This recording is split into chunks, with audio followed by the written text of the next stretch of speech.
Get out your torches and pitchforks because I'm going to talk about tracing and why it's good. First of all, professional artists trace their own artwork all the time, pretty much every time. It's how you get from a sketch to a final finished product. But I know when people criticize tracing, they're not talking about that. They're talking about tracing other people's artwork.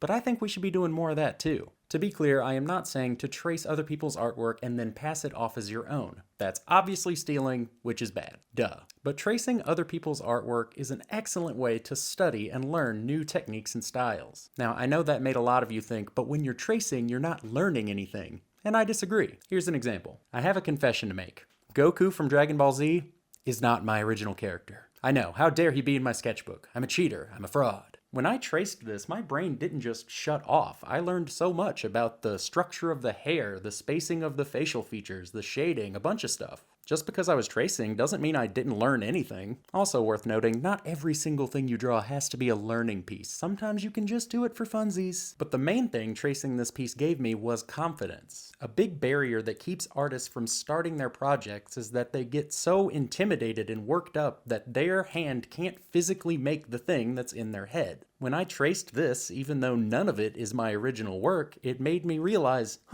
if my hand can physically do this, it can do my original art too. Tracing can be a great tool to get inspired, get going, and then make a lot of your own original work. So don't let the internet tell you that you're a fake artist because you want to trace from time to time. You can trace to get inspired, yes, you can trace to learn, and you can even still be a professional.